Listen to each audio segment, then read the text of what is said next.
দীর্ঘ ১৭ বছর পর স্বদেশ প্রত্যাবর্তনের গণসংবর্ধনা মঞ্চে ঐতিহাসিক ভাষণ দিলেন বিএনপির ভারপ্রাপ্ত চেয়ারম্যান তারেক রহমান। কিন্তু পুরো বক্তব্য জুড়ে একবারের জন্য উচ্চারণ করলেন না শেখ হাসিনা কিংবা আওয়ামী লীগের নাম। রাজনৈতিক অঙ্গনে এই বিষয়টি এখন নতুন আলোচনার জন্ম দিচ্ছে।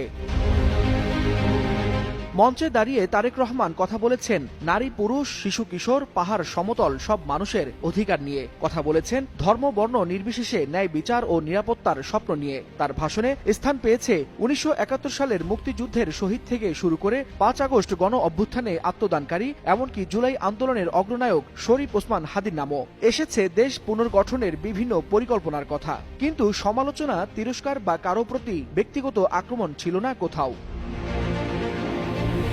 রাজনৈতিক বিশ্লেষকদের অনেকেই মনে করছেন এটি তারেক রহমানের রাজনৈতিক শিষ্টাচার ও সহনশীলতারই প্রকাশ।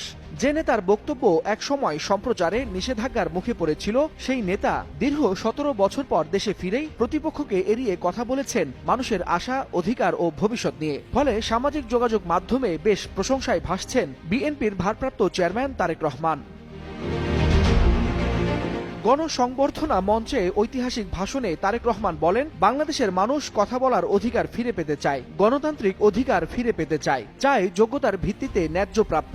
আহ্বান জানালেন সবাই মিলে দেশ গড়ার। দীর্ঘ নির্বাসন শেষে দেশে ফেরার প্রথম ভাষণ, আর সেখানে প্রতিপক্ষের নাম নয়, উঠে এসেছে মানুষের স্বপ্ন ও অধিকার আদায়ের পরিকল্পনার কথা।